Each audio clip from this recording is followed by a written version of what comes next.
Okay, so please introduce yourselves, and whatever you need, let me know, including breakout rooms at any time.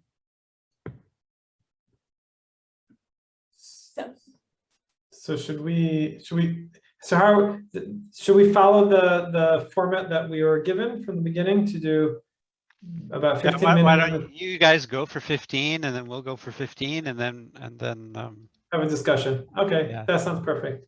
So I'll share my screen, and then we'll start. I'm just going to put my timer on as well to make sure that we stick to the time. Okay. Sharing my screen. Can you all see my screen now? Yeah? Okay, terrific. So, so good. I suppose for most or all of you, it's morning. For us here in Israel, for Chen and myself, it's now 4:30 or so. And, you know, from the University of Haifa, we're very happy to be here. So just to kind of give a little bit of a background first, we have been involved in this topic of future learning spaces for a number of years now. You can actually see this in my background as well, even though I'm not really there. But this is one of our rooms, probably a room which shows some of the unique things that we're doing the best. But we have a bunch of these spaces around our campus, and the truth is that a lot of our inspiration when we first went to think about these, you know, how we're going to design our spaces. I had the luxury actually of going and traveling to a bunch of different places, and one of them was at the active learning spaces at Dawson College, which Liz is responsible for, or her and her team. In any case, so that was a very big inspiration. You can see a lot of the elements that the things that they're doing there in our space. What we did is we built a research-ready facility. So we're not just a facility to do this innovative learning and teaching, but also to research it. So it's hard to see, but you can see these circles. I think there's a few more. Just in this little area, there's like 9 cameras. But there's, you know, throughout the facility, like around 25 different cameras. So we can go and capture audio, video, and capture the teaching and learning that's going on and research it. And that's exactly what Chen, who's my master's student who finished her master's recently, and what she ended up doing was looking at the way students were learning in these spaces. With a particular question, of course, with what we're talking about today is actually based on her thesis. And we use along with obviously the space, we have a particular pedagogical approach, and we call it a humanistic knowledge building community. It's a type of learning community, a particular model that we have. We'll talk about it very briefly later. We don't have much time for it, given the research. But in any case, you know, that's what we're trying to embody in our space, is some of the principles, the learning community principles that we have in the space. So when we talk about spaces, if you go around the world and you look, there's many, many different types. But one of the unique features that's cropping up in a lot of learning spaces, whether they're in the classroom or in libraries, large screens with seating around it. You can see here from the University of Washington, that's actually their commons. It's their library space. The University of Haifa, where we are, Dawson College, Penn State has a lot of spaces like this. So this has become quite common. And we call these small group configurations around a large screen, or SCALs. That's how we'll refer to it from now on. And that's something that really interested us. And one of the things we really started thinking about at the beginning was, well, why and for what purpose? Like, what is the design rationale behind these small group configurations around a large screen? And especially in our context, in our type of learning community, what were they being used for? Why are people thinking that this is the right way to do things? Or are they actually always they're not always being explicit with the rationale? And so we wanted to explore that a little bit more. And one of the, after discussing and even looking at data and preliminary, one of the conclusions, one of the insights that we had was that the large screen is a type of, acts as a portal. And when I say portal, is that there are a lot of different, what we call granularities meaning there's the individual level, individuals who work in the community, in the space, small groups that work together, the local community, meaning the community as a whole, then the extended community. If we could be talking about an academic community. If we're learning a particular topic, it's the broader community that's dealing with that topic, or the experts in that topic. And so these different granularities are actually interacting through these through the large screens. And then what's happening is this issue of transactivity. There are some transactions going on between these different granularities. And when we started making these insights, we started realizing that, okay, we have something here to research. So we came up with this idea of multi-level transactivity. And basically transactivity is defined, or the way we defined it was an exchange of some material or immaterial object. In our case, we're talking about immaterial objects like information. Of course, and the material objects would be like money, you transact with money. But here we're talking about things like information or knowledge, such that new forms of possessions, could be like reasoning around knowledge, are constituted. So that's what transactivity, that's how many people in the CSCL community see it as. But then we also said between the different granularities, the individual, small group, local community, extended community, that's the multi-level. And just to give an example, of course, there's, at least with the 4 that we have, there are 16 different possible directions, right? They can each go to each of them, and so there's 16 possible ways. But to give an example how the extended community might go to the individual level, let's say a student searches the web, through in this case, a portal, and finds and reads about a published article about a topic they're advancing. So this here we have a direction from the extended community going to the individual. So it can go again in all different directions, and that's one of the things that we're interested in. In our case, in a humanistic knowledge building community, again, I'm not going to go into the details here, but we're talking here about doing knowledge building, and this is really the type of knowledge building, Scardomalian Bereiter knowledge building, where there's a community goal in advancing community knowledge, but we also have a person-centered focus. We have, for example, the couch in the room, and it's really about exploring our identities and being authentic to who we are. So again, I won't go into it. You can certainly read about it if you want, but that's our context. And in our community, these multi-level transactions are designed to occur constantly as part of a community life. I mean, we're encouraging all these types of multi-level transactions to happen in the design, in the types of activities we design, and the things that are happening spontaneously. And we're interested in that. And that's, of course, embodied in our space. It's embodied in our space, for example, the individual level, that people can go use the screens when they want to. The local community level, for example, one of the things we have different from the Dawson College model is that we have this circle in the center of the room, so we can come in and congregate as a whole community and just talk. Or extended community, so of course you can access, let's say, a broader body of knowledge through the screens. And then also, like in small groups, like you see over here, well, small groups are working around the screens, and those are the configurations that we're particularly interested here in this research, this aspect of all these broader context of multi-level transactivity. So the large screen for us is a focal point, and the small group around it is really what we wanted to look at. Now, there's of course affordances, constraints at different screens at different sizes. If you go anywhere from like the smartwatch all the way up to like in a big immersive environment, where the whole wall is digital. In our particular case, we're looking at the large screen, which is what, 55 to 75 inches, something like that. And these are really ideal for groups of 3 to 6 people, so they can collaborate. And this really allows for fine-grained reading and editing of text and images. If you get bigger than that or smaller than that, if you get bigger than that, it's really hard to do the kind of editing. You can do the reading, it's hard to do the editing. And if you get smaller than that, it's hard to do the reading, especially with this number of people. So there's some really unique affordances and constraints of all sizes, but the large screen really is well suited to do this.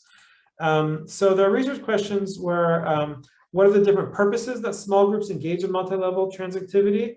To be very simple, why do small groups use the large screen? Why do they even approach a large screen? And the second thing is, how does multi-level transactivity mediate the interactions given the unique affordances of scales? This is a little more complicated question. Chen's going to go into in a minute, but basically in more simpler terms, how are the interactions and scales mediated by the multi-level transactions that are engaged in? Chen, you'll see in the get to the findings.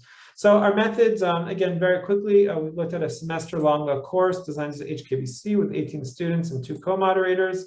There are 24 different small group instantiations, and that was the really data corpus that we looked at, that Chen mostly looked at. And then, of course, we collect all the audio video from each small group and the screen that they're looking at. There's a cameras going in each direction, one looking at the small screen, one looking at the small group, and that was the main data source. So I'm going to hand it over to Chen now. I'll still share my screen, but you can continue.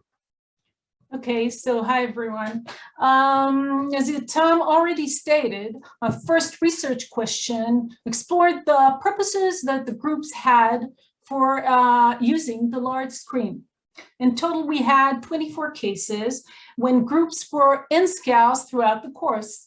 And out of those 24, we found 54 specific instances when they used the screen. And our analysis showed that they did this in 9 different purposes. We organized this into a table, and I know it's a little bit small, so let me give you an example. As you can see here, you can see an image of split screen. This is the community that has posted a different visual representation on the community platform, the wiki, that was the platform that we used, showing how they perceived learning and the way that learning takes place. And what we see here is, in one instance, the group used that kind of information that they got from this visualization to get to this kind of purpose, gaining awareness of the community knowledge for the purpose of enriching small group discourse. This is just one example, and of course, we have many more. This is the next thing that we're going to address is the second question.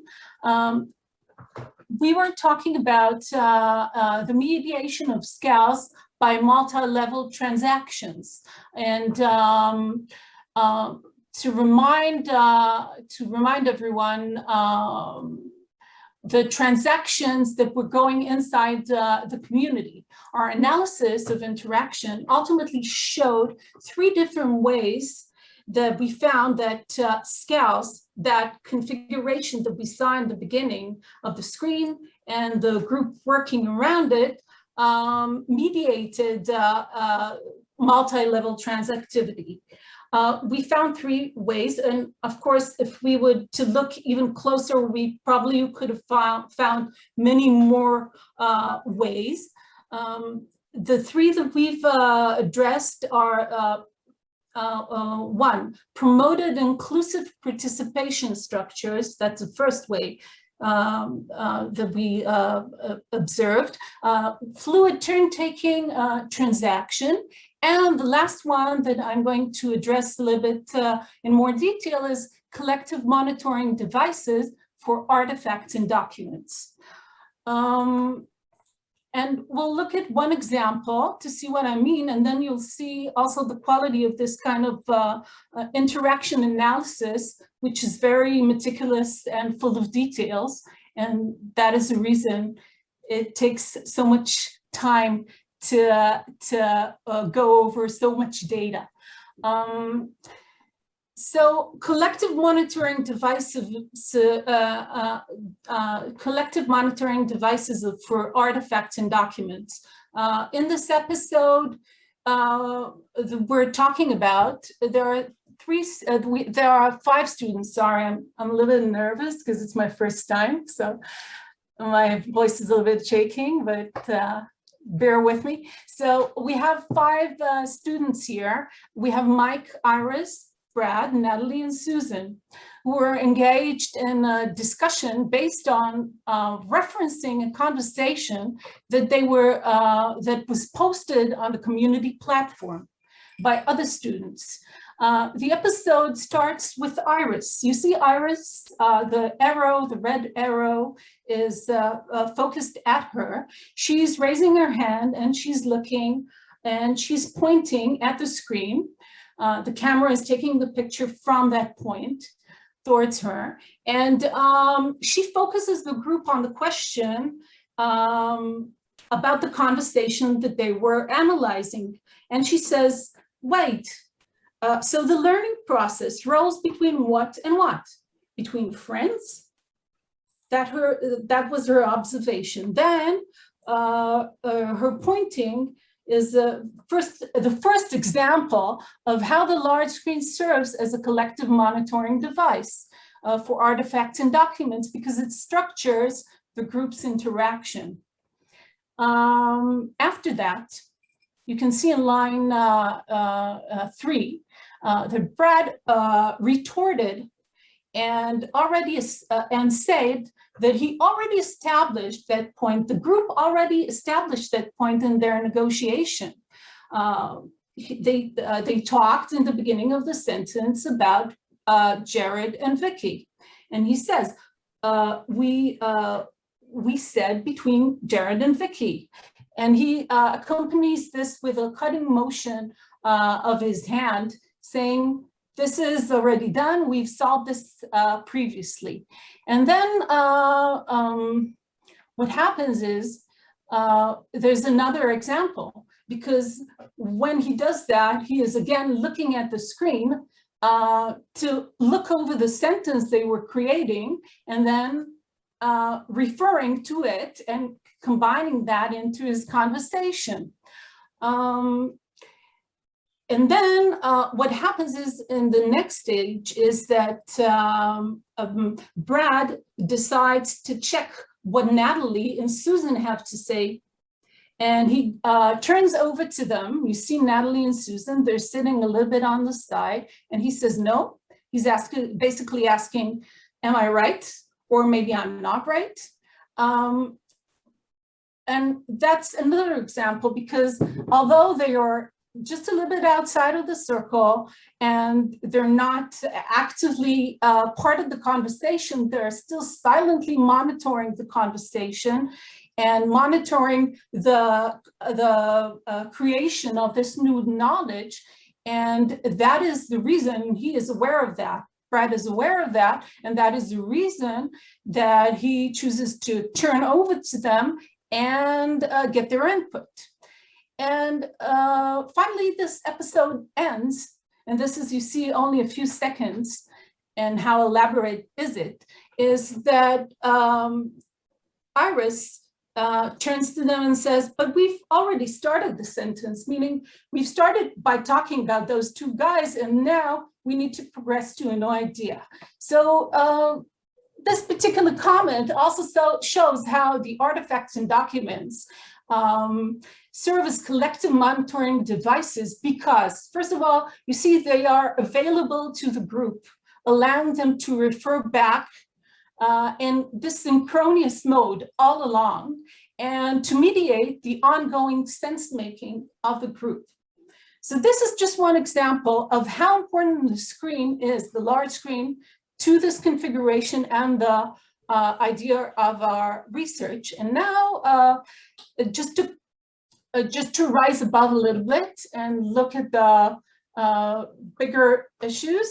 So we've talked about transactivity, Yotam mentioned that, and we've established this specific way of looking and elevating that term into multi-level transactivity that occurs in individual, small group, community, and extended community. We problematize the large screen within an activity system. We found 9 purposes in 5 directions with possible more. We found 3 ways that transactivity mediates scales, and theoretically we can, the theoretical advancements are first to get a richer understanding of why and how small groups around large screens function. We found evidence of the way that scales make up multi-level transactive systems, and practical advances well, we understand why having skills is useful to advance learning in communities, and we can maybe avoid tramping on important learning activities by understanding the nuance, because we see this as we said in the beginning, so common in so many learning spaces, future learning spaces, and we know that the system works. So now we have a better understanding of why. And that is us in a nutshell. Thank you. And we hope. Yeah. Hi, thank you so much, Yotam and Hen. Let's move on to Bart and Darren, and I'll let you take it away. Thank you. Okay. We'll have time for discussion, a lot of discussion after, so hold your questions and put them in the chat.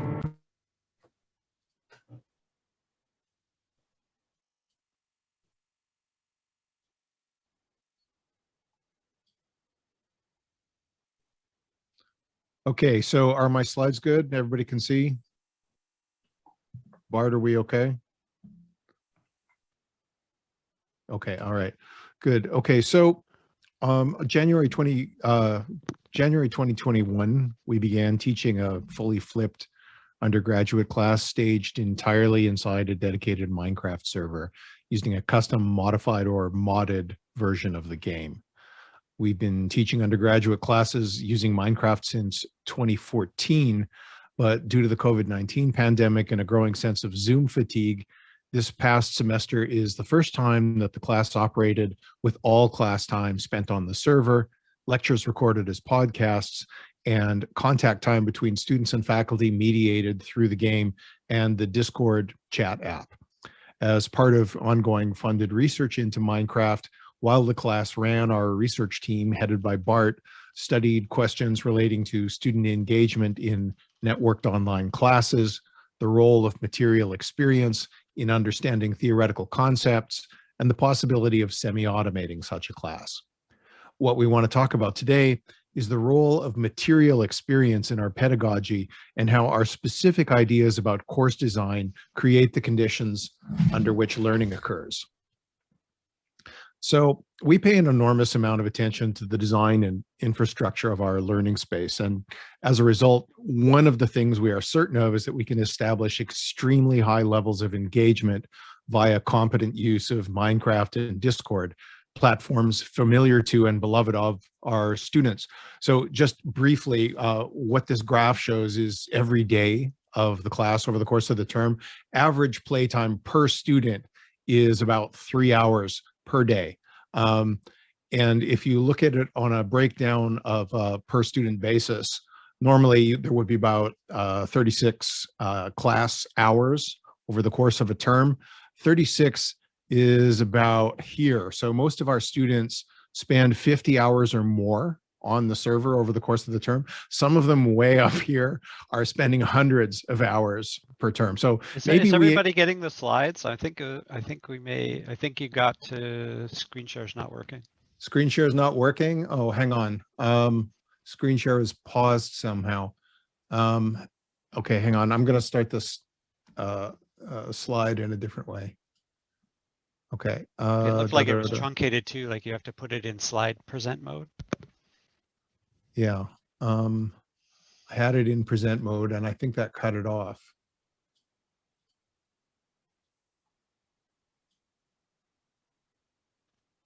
Okay, how's that? Is that better? Yeah. Yeah, okay. So here are all of the students in the class. So they range from 3 hours down at the bottom end to about 392 hours on the top end over the course of the term. And again, an average class would have about 36 hours, which is about here. So this high level of engagement created the conditions of possibility for the kind of learning that we wanted to promote. Our pedagogy fuses material and allegorical practices. That is, material practice in the game becomes the occasion for thinking about something else in addition to the game. One of the major concepts that we've developed in order to help describe the conditions of possibility for learning outcomes is the idea of infrastructural reflexivity. We do not make the platform for learning invisible, nor do we desire it to be so. Rather, we want bugs and glitches to occur because they foreground the material conditions of learning and action. We're very concerned, for instance, to allow for multiple pathways for thought, play, and collaboration. That is, glitches and bugs and emergent phenomena allow all of these kinds of things to occur. So this image requires a little bit of explanation. This is one of the towers that the students that I'm going to destruct created shortly. And basically what they did is they took a Minecraft village and they turned it into a city. But when you start moving villagers into it, one of the things that happens is golems generate automatically. So what you're seeing in the middle of the screen here is this is a golem that automatically generated, stuck in the wall, and proceeded to die. And the noise that golems make when they die, one of the students described as nightmare fuel. So it was a kind of obvious problem with the basic design of the structure that they were working on. So one of the major concepts that we've developed in order to describe the conditions of possibility for learning outcomes is the idea of, it's infrastructural reflexivity. So glitches, right. What we want to do at the same time as we're allowing for glitches and bugs and emergent phenomena to occur is to hedge those in with a particular set of concepts and ideas conveyed in the readings and lectures about modernity and various kinds of modernism. Importantly, these concepts emphasize the need not only for experimentation, but also the real likelihood of failure. Throughout the course, we accepted and even encouraged failure to learn as a possibility. What matters is the qualitative experience of learning that some students had. Importantly, we never tell the students to stop playing. Some students only ever played. They never developed much allegorical capacity. But without risking that some students would just think that they got away with playing Minecraft in university for a term, we wouldn't have the possibility of another core concept, the allegorical build. The allegorical matching of readings to game mechanics is the core design element of the course.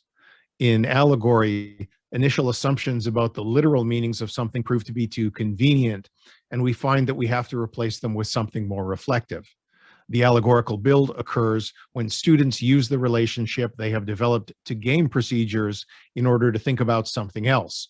In our case, readings concerning the theory and history of modernity, but the object of the class could have been a range of other topics, including but not limited to contemporary philosophy, medieval culture, indigenous future imaginaries, landscape architecture, consumption, and so on.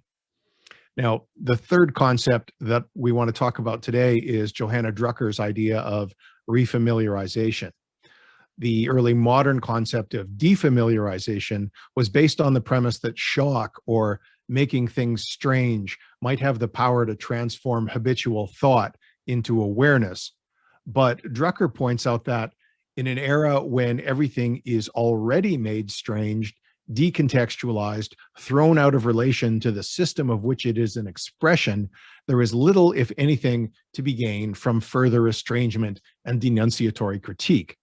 What she suggests instead is that we recover the networks and circumstances of production, of meaning, value, work, ideology. Forcing and forging these networks of association brings them to the fore.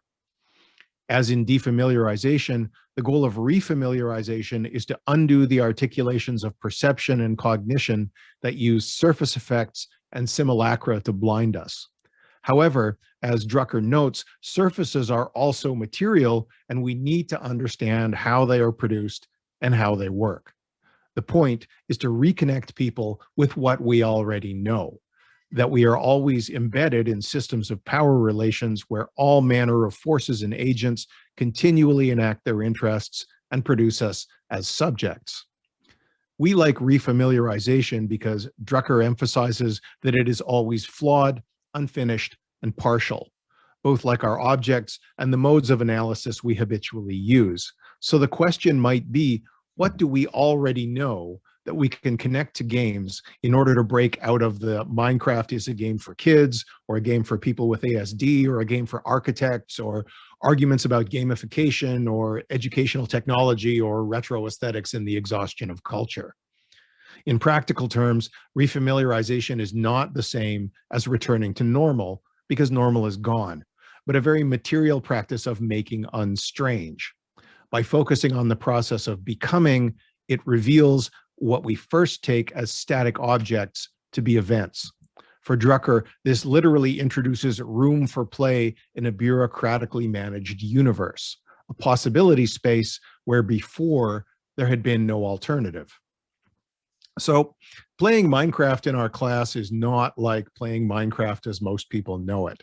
We use a modified version of the game consisting of both amateur mods we have selected and several mods programmed by our own team. Modded play itself is refamiliarizing. We begin with what players already know and then extend outward, providing contextualization by articulating the game to others, objects, people, discourses, and institutions. In this sense, refamiliarization functions in a manner similar to the way I described allegory earlier. One of the first challenges for many of the students by the necessarily broken aspects of the technology is that they approach it as expert consumers of digital media. They expect a consumer style encounter with enterprise grade software. They feel entitled to continuous uptimes, easy installations on any hardware, and glitch-free play. Conversely, most Minecraft mods are incomplete and will never be finished. Further, they routinely cause conflicts with each other, which can and does cause individual client packages and sometimes the whole server to glitch, slow, and crash. Moving away from the expectation of seamless experience is a way of introducing complexity. As per Drucker's theorization, combining mods into one pack allows for the occurrence of unexpected emergent behaviors, which pay off in terms of teachable and theorizable moments. Teaching online during a global pandemic was defamiliarizing enough. Keeping students from checking out entirely was an immediate and pressing task. Accordingly, choosing Minecraft and Discord as platforms was a deliberate technique for fostering student engagement, because many of them know and have used these platforms for years. We had to make sure that we had their attention before we could risk anything. Now, the class began as a kind of open conspiracy. Many of the students were in a sort of, I can't believe we are playing a game for class mindset, because their time on server was not directed or organized except by group structure and their own project proposals. The initial sense that they had of getting away with something, though, is just the beginning of them doing work that's actually harder than regular classroom work. Our pedagogy leans heavily on the agency of learners. Refamiliarization is about helping students to realize the agency that they already have. One of the best examples of refamiliarization at work has to do with events in the very first week of class. Some students figured out access to the server a couple of days early and, being students, immediately began building at the spawn point where all players appear for the first time.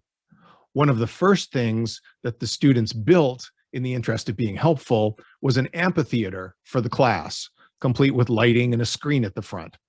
On the first day of class, almost all of the students filed into it and just stood there waiting for something to happen. Eventually, they worked out in chat that I hadn't built the amphitheater and had no intention of lecturing to them. What happened next was key, because we had envisioned the course as an exercise in pure collaborative knowledge production. From our perspective, the allegorical build would happen in groups or not at all. Without any prompting, another student jumped into the voice chat and, while others fended off the undead hordes that arrive at nightfall, began holding an impromptu workshop on rudimentary Minecraft skills, punching trees to get wood, which could then be turned into a basic set of tools. I spoke to the student briefly after class, thanking them and asking if I could announce that they'd continue their workshop in the next class, but providing no direction about how to do so. When I logged in at the beginning of next class, I discovered that the student had transformed a nearby field into a procedural workspace with neatly divided plots for each of their peers, containing a water source, a bit of fertile farmland, and enough supplies in a chest to construct a tiny house, bed, and plant a food supply. This emergent act of generosity and leadership set a tone for the rest of the term, which has been characterized by the same sort of reciprocity, with teams trading each other for necessary materials and frequently making gifts to each other. In this instance, refamiliarization was about the students realizing that they were part of a group with similar goals and similar worries. But it easily could have been otherwise. There is more than a little risk in this approach. As my research partner Bart Simon notes in a paper called Unserious, gaming is an ugly gutter culture. It is dirty, smelly, crass, stupid, pointless, icky, and banal. It is not noble. It is the culture of last resort. But of course, that makes it a perfect 0 point from which to re-articulate the world. In the time that we have left, I want to focus on the way that the allegorical build played out in one of the student groups in the class, the planners. Students in this class were assigned to groups based on their choice of one of 4 possible profiles. For the planners, the grade breakdown consisted of the mandatory warm-up exercise plus a single term-length construction project with a written report due at the very end. Their project was to convert a Minecraft village into a recognizable modern architectural style while ensuring that all of the procedures that normally occur in a village having to do with the AI-powered villagers remained functional. The group drew students with a mix of competencies, 3 strong Minecraft players who were also skilled academically, and 2 newer players who were inexperienced Minecraft players and in the middle of the class academically. True to their name, from the beginning, the planners planned. In addition to screenshots of developing builds, the usual phatic communication about who was where on the map doing what, their Discord was full of links pointing to possible sources of inspiration from the annals of modern architecture, maps of possible building sites, lightboard sketches of working designs, brainstorming summaries, constructive feedback, screenshots, and even readings on non-hierarchical decision-making processes that had influenced the way that they wanted to run their group. By the time they had located a site for their city, which they eventually named Plandemonium, they had decided on a project largely influenced by Kisho Kurokawa's Metabolism Manifesto and Kurokawa's Nakagan Capsule Tower, constructed in 1972. They had examined and debated the merits of brutalist, deconstructivist, and various site-specific styles along the way, all of which influenced their final work. They were also acutely aware of the dialectic of failure that is an inextricable part of modernist experimentation and dug in with relish. The Metabolist City itself was a hugely ambitious project requiring vast amounts of infrastructure to produce. As opposed to most educational Minecraft projects, crucially, we always work in Minecraft's survival mode. Students have to mine and process every block they use, and they live with a constant threat of death due to carelessness or monster attacks, albeit with a mod that preserves their belongings in a neat grave for later retrieval. This is what keeps the game a game and not a simulation. But it also has an important secondary quality. It requires students to think about infrastructure, production, and sustainability, as well as design. Building a city in our game meant building the preconditions for building that city as well. Transportation networks, resource extraction sites, individual processing facilities, power generation to run it all, and elaborate logistics systems to sort it. Without going into detail, because it would take another entire paper, the planners researched, tested, and leveraged the affordances of the mods we had selected for the class to make them operate in a completely unexpected and emergent way.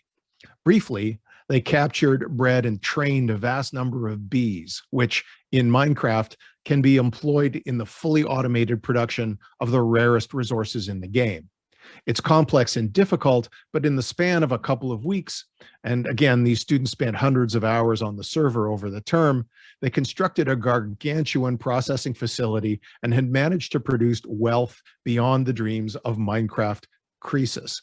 Now, for those of you that don't play Minecraft, in the middle of the screen there, those bluish things are diamonds. In the course of a normal Minecraft game, you might use 64 diamonds. There are 32,000 diamonds in storage here. This is basically a level of wealth production that works more like a Bitcoin farm than anything else that I can think of. So we're still trying to figure out how to talk about this.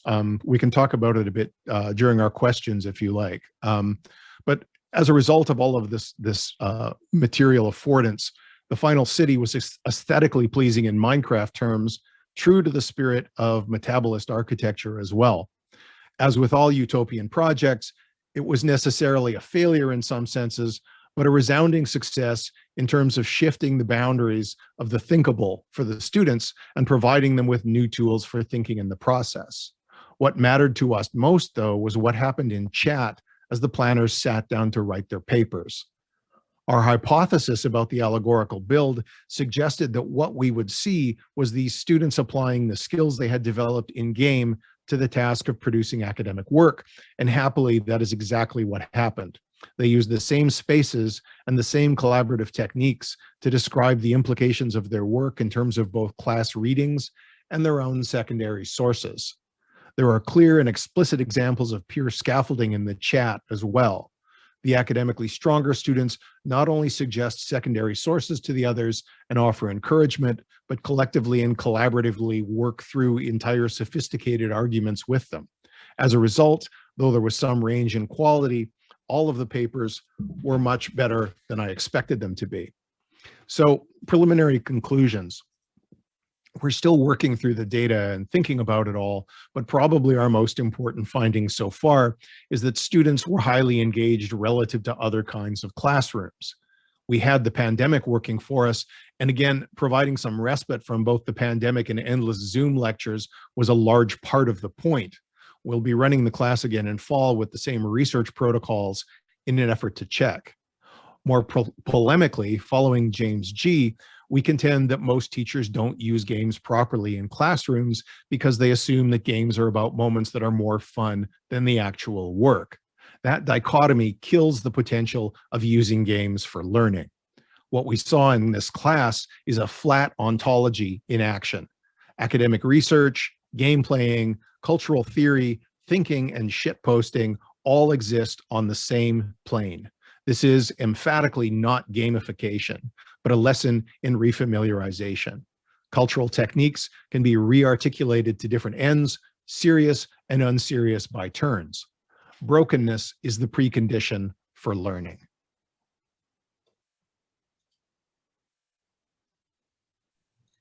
Well, I like your ending, Darren. Nice touch. Nice. I didn't know you wrote that ending part. I was up late reading Bart's old papers last night. Yeah. Thank you so much for both those presentations. We now have an opportunity to go into breakout rooms or to continue the conversation in the Q&A here and then maybe get back together. Come back as sort of more panel discussion. How would you like to do this? I'll let the presenters make the decision. I think the group's small enough. We could just spend some time on Yotam and Chen's piece. I have questions and we could start there. And then if you keep time, Liz, then just make sure we cut off a certain point and we could talk about the Minecraft stuff specifically. And then I think there absolutely is stuff to draw together here around small groups, collaboration and things and other sort of elements, the material cultural element and stuff like that. So that would be what I propose. I don't know what everybody else thinks. Yotam, does that make sense? Yeah, I was thinking on the same lines. Let's divide the rest of the time into thirds and take those thirds. Perfect. Okay, so I've got the clock. Go ahead. All right, can I open up as a kind of discussant sort of thing? Because I thought it was a fascinating project, but it's weird because you took me back to my old days as a game researcher. in one of the sort of primordial moments of small group collaboration on large screens happened in game studies research when we wanted to argue that playing games was different than watching television. And of course, the original small group collaboration around a big screen is TV watching. It has to be TV watching. And so the cultural affordances that lead into learning centers and learning spaces like you're building must in part come from that, but I also think in part from what has become sort of de facto living room game playing and so console playing, which I spent a long time working on. And of course, what I was interested therein, and I'm curious about how it correlates or not with the kind of observations you have, is the way in which the screen becomes a sort of a counterintuitive form of mediation of interaction between members of the group. And this is what happens in games. So you think when you're watching TV, everybody's like stopped and looking at the screen, and they're all in their sort of subjective worlds about with themselves and the screen.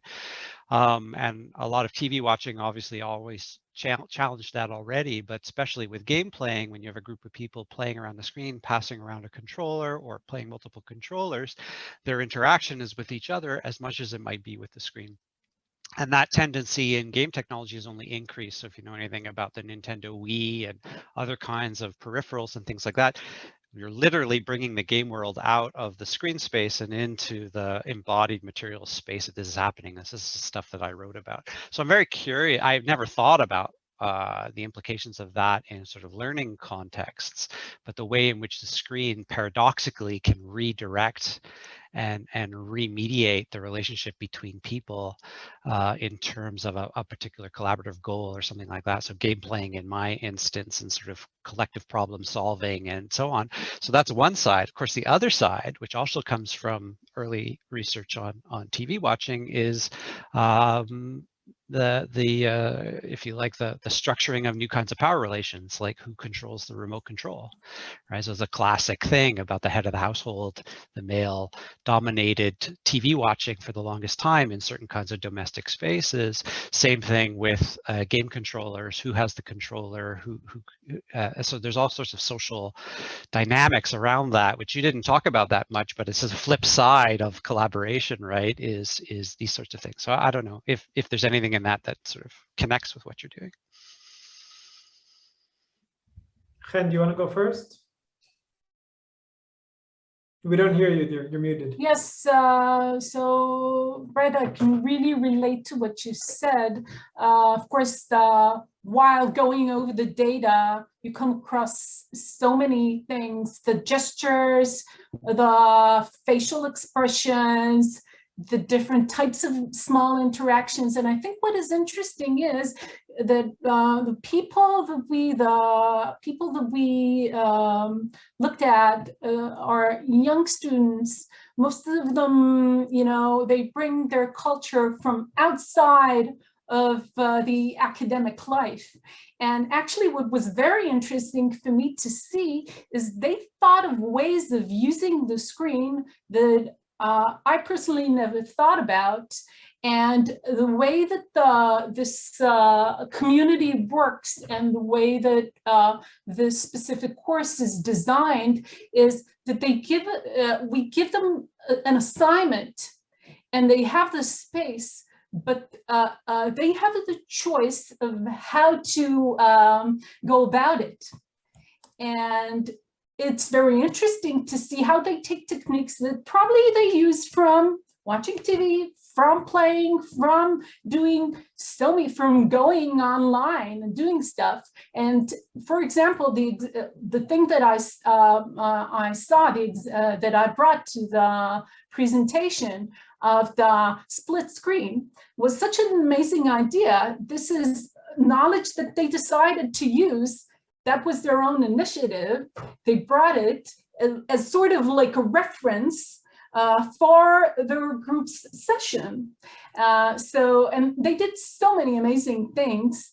The potential of using the screen and the importance of the screen, because in a way, when they're part of a community, it also all the time reflects on the fact that they remember that there is an online wiki platform that represents the community of the classroom, and also is like a portal for the extended community. So they know that, and they are aware of that, and also feel some kind of like say, academic commitment to bring their knowledge and their understandings, and to document their understanding and the new knowledge, and to bring it on to add to the knowledge that is there already. It's a course that has been active for, I think, almost 11 or 12 years. Maybe Yotam will correct me, but Probably 16. the potential is so great when you bring it into the learning space and what people do with it. So I totally let me redirect a little bit, because I'm just so curious. So there's an old social psychological phenomenon that people do not like to be watched while they're watching. Okay, right? So people who are watching something do not like the sense of being watched while they do it. So one a classic example is like, you don't want to be seen mucking up with the controls. It's embarrassing, right? And so there's a tendency, a social psychological tendency with screens to try and individuate them. So I'm interested in sort of, it's a kind of, I guess it's a more phenomenological approach that I'm coming from, but like, how was that, for instance, overcome? Because for sure you must have had instances of it, of like people who didn't want to like work the keyboard because, oh, you know, they're not as good at that kind of thing, sort of. But how would that overcome? It's a group effort. So I think that's the main thing. And like in every group, people tend to take different roles. So that's the first thing. And I think the uniqueness, one of the features that we found is this, the fact that the screen is very pro-inclusive. So people know that everyone sitting in the group can see what is happening on the screen. And that information is shared by the group. If you're a little bit further away, let's say in the middle of the room, so you have that intimacy of not exactly seeing what the group is doing, and it creates that intimacy. But inside the group, even if you decide just to be silently monitoring, and you still have the opportunity to be like a peripheral participant, learn from the situation without being active in it. And this ability, this is maybe an answer to you, because then you can choose how much you want to participate, how much you want to, show. And I think that's what you're saying is very interesting, because I think we bring with us all the history that we have with screens when we learn, but then we use it differently a little bit. Yotam, if you have anything to add, of course.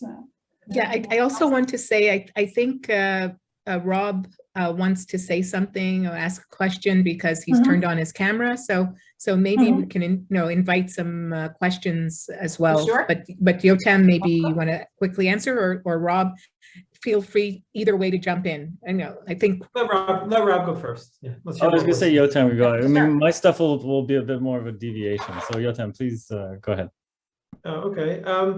Well, I guess I was thinking, Bart, about what you said about this being like TV or video gaming, and I think TV less so than video gaming, because TV is very unidirectional in the sense that everyone, we can't, the screen isn't acting. It is acting as a unidirectional portal, if you kind of use our terms.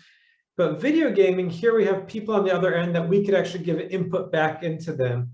And so for us, we thought about these different granularities.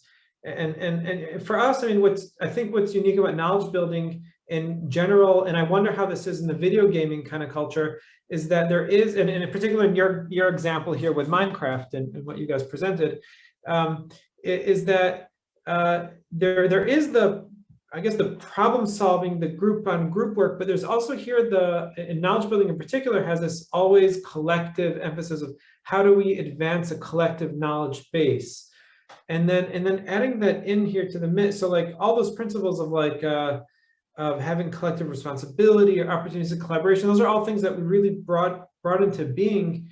And I guess through the design, I mean, it makes me think a little bit about like, how does having those collective goals change the way people are interacting with the when they're there, I suppose. So when they're making their decisions, they're working on the group, they're not just thinking, okay, let's just take the group. They're also thinking, okay, wait, there's also individuals here, but we also need to contribute somehow to the collective body of knowledge. I guess that's something they're also discussing on a broader level. So anyway, that gets me thinking about how I can see why you're saying this is very similar to, like, you know, TV or video games, and then I'm wondering how this might be a little different because there's also the collective goals. But I'm not so versed in the video game literature, so maybe there is the goals there. As regard to the camera stuff and people being on camera all the time, they really forget. If what you meant by the cameras about them being like, and I'm looking also at Salma's comment here about being feeling like exhibitionist, or part where you're saying about, like, after a while they got really used to it and they just forgot about the cameras. You can see them here in my screen. They have these little black dots. For the most part, they don't even know if they're on or not. There's no like red light on them or something. So they're not even paying attention to it. Of course, they sign the whole ethical stuff and they agree to it. But they're, for the most part, you know, there's so much going on besides the small group stuff that, in fact, the small group stuff actually took even a little while for that. So at this point, they're using the facility in this here during breaks, during other courses, during a lot of free time community meetings, that I think personally, I don't think that that's acting as any factor here in terms of how they're doing things. And certainly there's no one on the other end of the screen watching them, but all their actions are, I think that deeper influence here is, like, whether they take the screen or not, is whether their peers are watching them. I think that is probably a bigger type of social pressure here in terms of how they're going and acting. You know, so in the example that Chen gave of the collective monitoring, and I'll shut up here, actually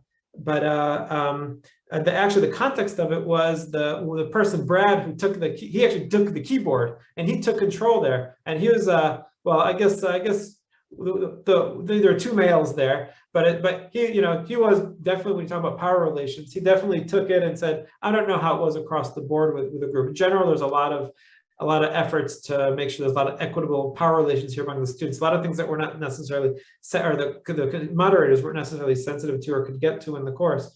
But in any case, in general, it's a very warm and sensitive community, in the sense that no one tried to dominate or take too much control.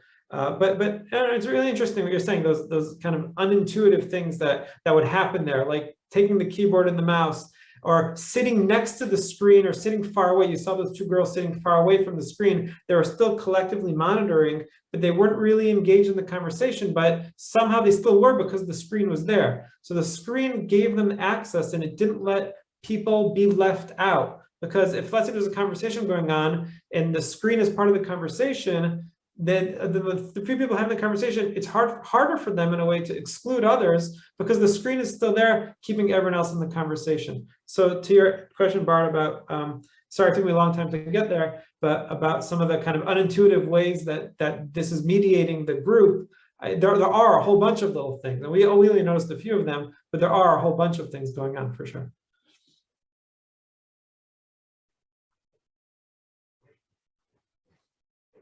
We have Darren wants to respond, but maybe Selma, did you want to say anything more? You've been chatting in putting comments in the chat.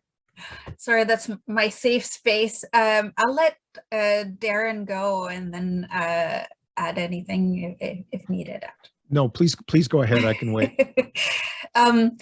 My comment was really about how there's this interesting culture of almost exhibitionism, as I said, in the YouTube world, and I see that even with my students through Zoom interactions. There's a little bit of an element of showmanship in some cases, not everybody. And I wonder if that's like a shift in culture, or that's something that students or a certain generation strive for, and I think maybe this is what you're seeing in the scowls. It's that element of, oh, I don't feel as inhibited as maybe others. I can showcase what I can do, and showcase even my failures. There's a safety in that I'm with my peers. I can do well or fail with my peers, and maybe that's something to be harnessed. And I think we've seen some of that even in the Minecraft example, or the what you showed us, Darren, when your student created that whole workspace. It's another element of I'm showing something, helping others at the same time. I don't know where this is going, but there's something to it somewhere. Yeah.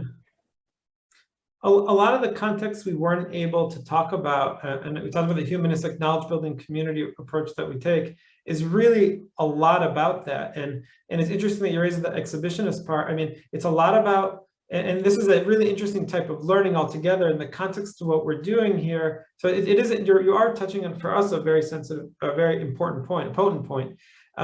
You know, we have this circle here that you see behind me where we have a lot of group reflections, for example, where we talk about our dynamics in the here and now, what's going on here in our group, in our community, to give people agency, but also, you know, issues like who's silent in the room and the group brings us up, comes up. And also we have, for example, reflective diaries, which go on the wiki. And those reflective diaries are on the wiki. So suddenly you know, I remember when I was in college and I had to write a reflective diary in one of my courses, it was private, you know, me and the instructor. Here, everyone in the community gets to see, you know, this is a closed wiki. This is not Wikipedia. This is one wiki just for, so the platform that we're using, one where it's really like everything that you do is open to the community. You're right, at least for us, it very much opens up that exhibitionist space. You know, everyone is public. Whether you choose to be shy, you're still public because everyone's going to be talking about you being shy. You can't really avoid it. But of course, what we do, we put a lot of emphasis on building that safe space. This is just part of the stuff we couldn't talk about just because we had 15 minutes. But in our case, and I think this goes to the idea of like building culture and why culture is so important. I don't think you can do this type of stuff in many classrooms, or if you do want to do it successfully, let me put it differently, you really need to emphasize on building norms where people can be safe. If we want people to, you know, we want people to be themselves. Here, for example, in our space, we have a couch right here over here. The couch inside our learning space. I mean, the whole idea here is to say, where is the place where you feel most yourself? And that's when you're watching TV in your living room, or, you know, on your couch at home. And so we built a couch into our space basically for that reason, to say we want people to come here to be themselves, because we believe that the place where people are going to really learn is when they can be themselves. But so we have to do a lot to build norms of, you know, active listening, building trust, doing a lot of social activities, you know, especially in the beginning where we're, you know, getting to know one another and talking, and it's not lectures, not at all, you know, it's but then, you know, I don't want to take the time. I think the other group, needs to talk about their stuff. But this idea of refamiliarization, that really like echoes with me, because that's you know, that's a lot what's happening when they enter in this space. It's a new space, and they have to refamiliarize themselves with what is education all about. And we see that happening all the time, because they're taking into consideration everything. The thing that Chen focused on for her thesis in the small group, that's really just one portion of it.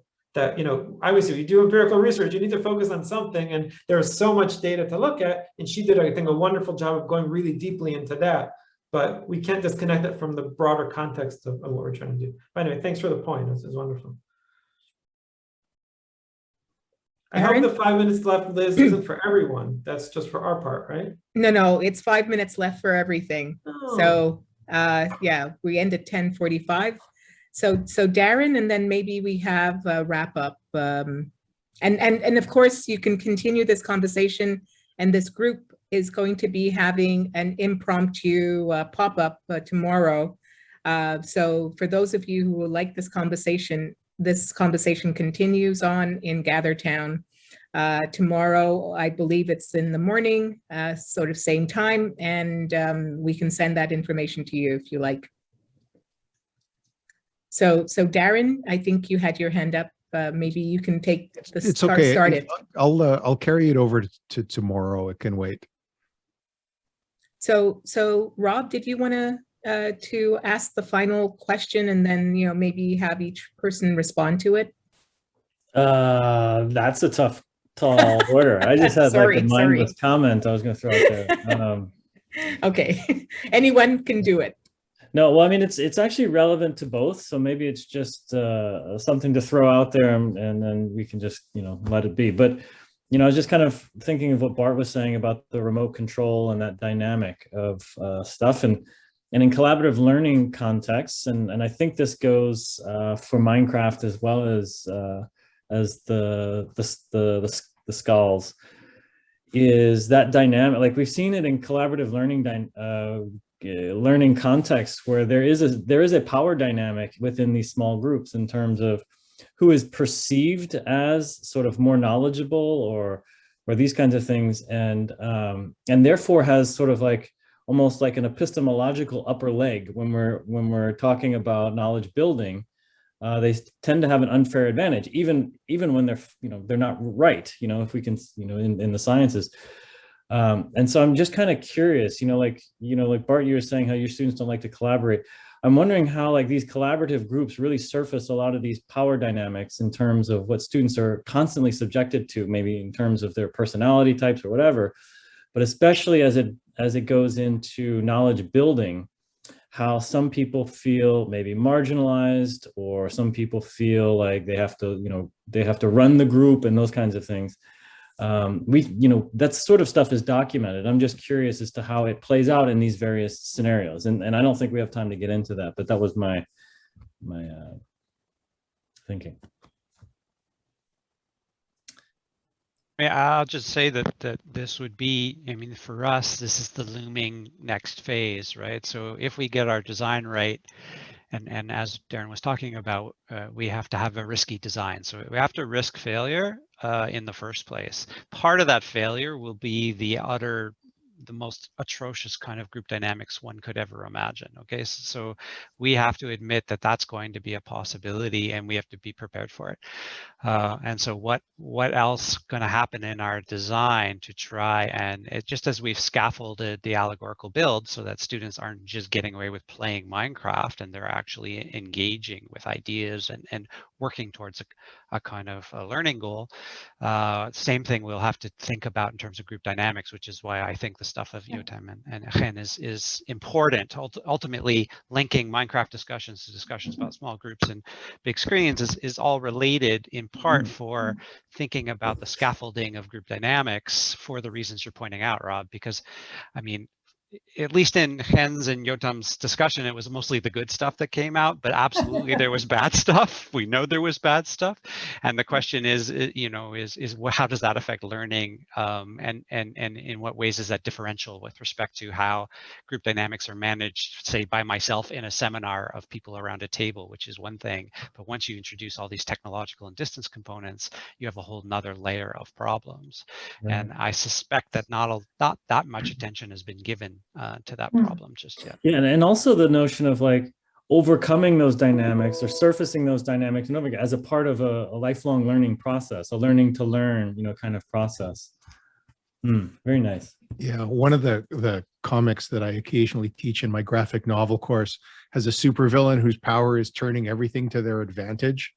And that's what you need to do in these kinds of situations. Like I've had classes where students withdrew belligerently. And I said to them, okay, that's fine, but you have to now write me a paper about your belligerent withdrawal. So that's probably as good a place to stop as any. Yeah. Great.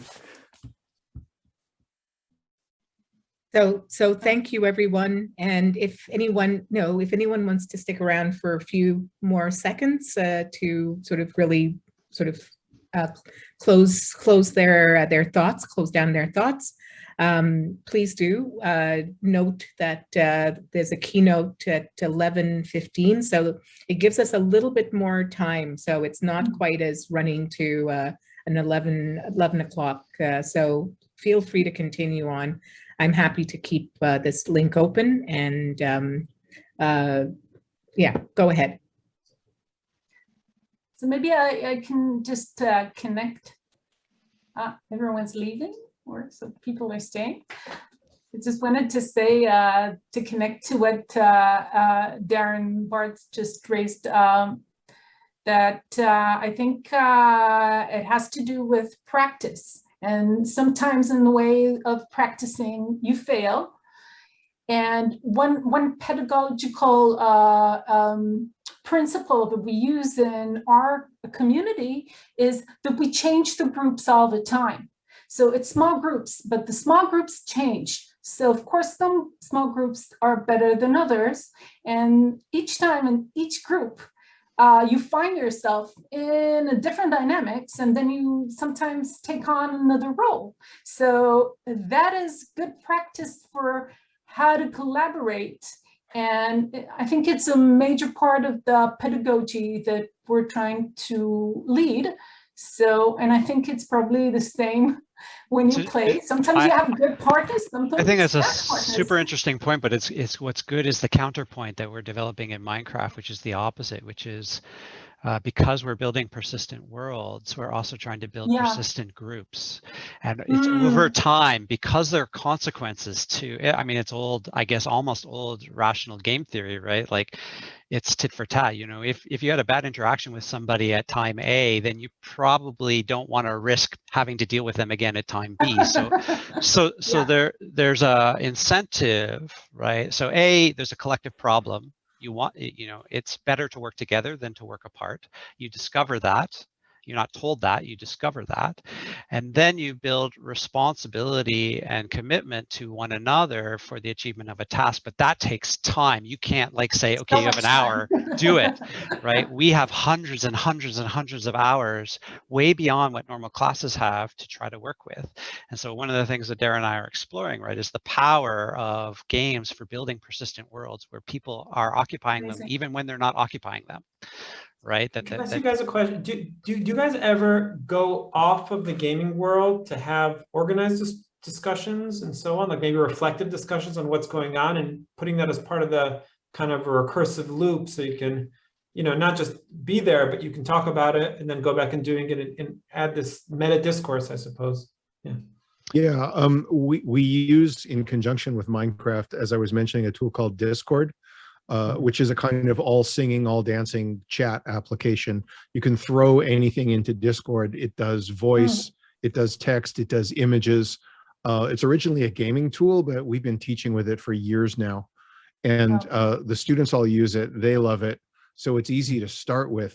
But a huge amount of what we're talking about actually takes place in the Discord.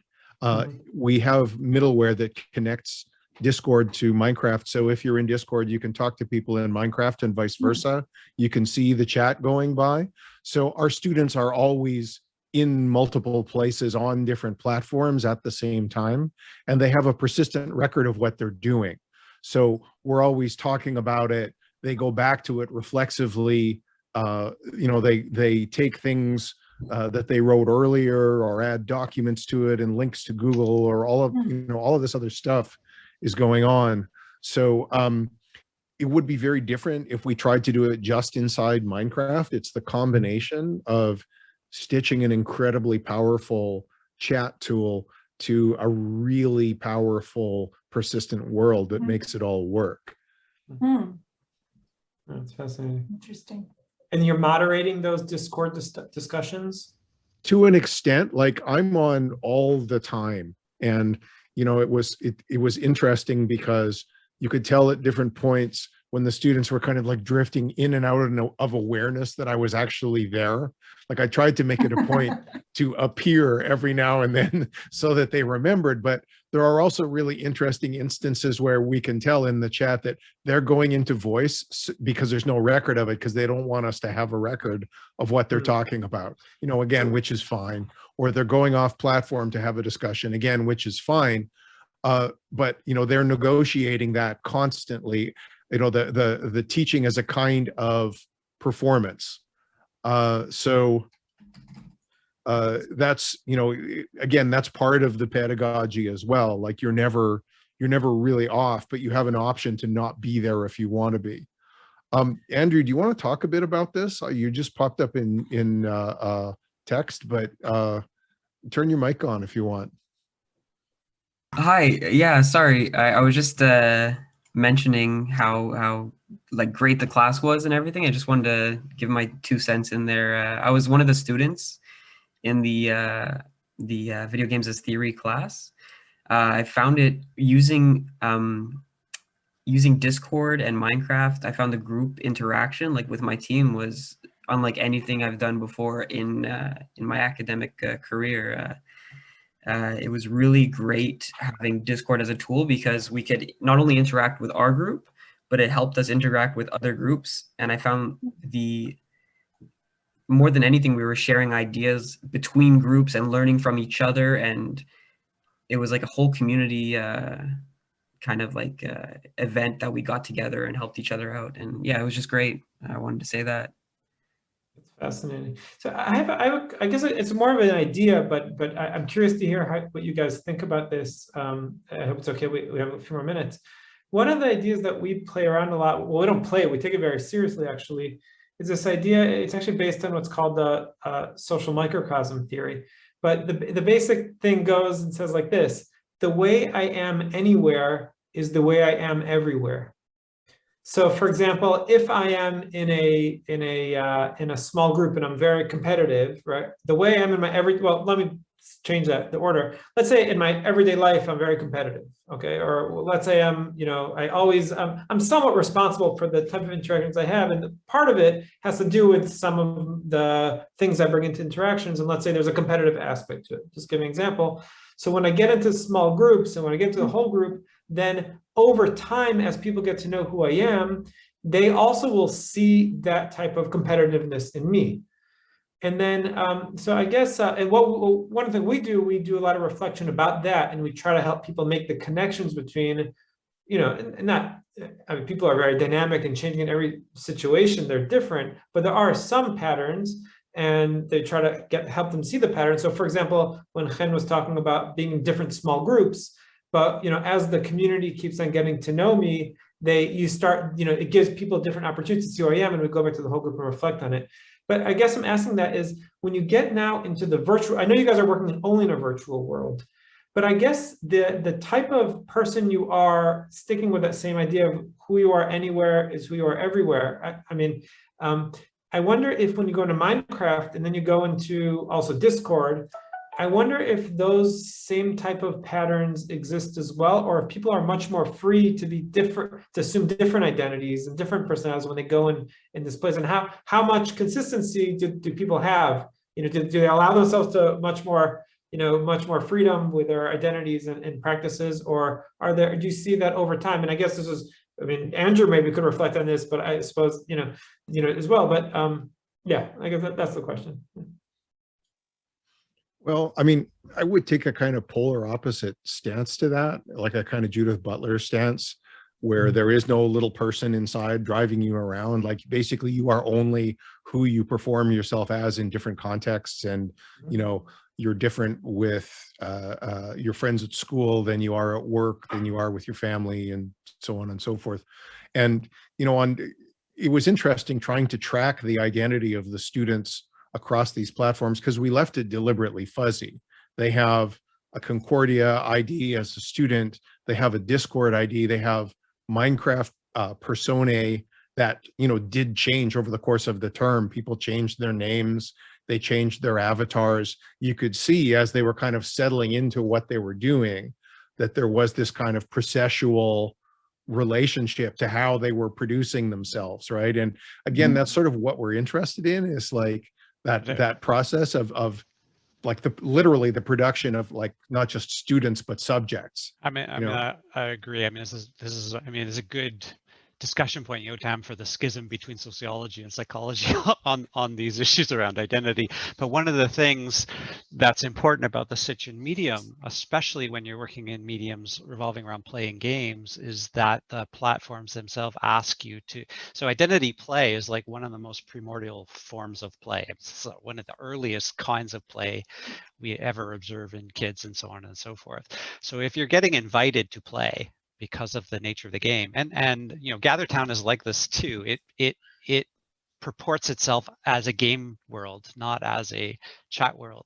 So you first see it, you think, oh, this is playful, and so first things you do is you play with your name, and you can play with your profiles, and you can play with your avatars, and you can play with this and that, and all of this is about sort of expressing who you are in the context that's demanding from you some expression of who you are, right?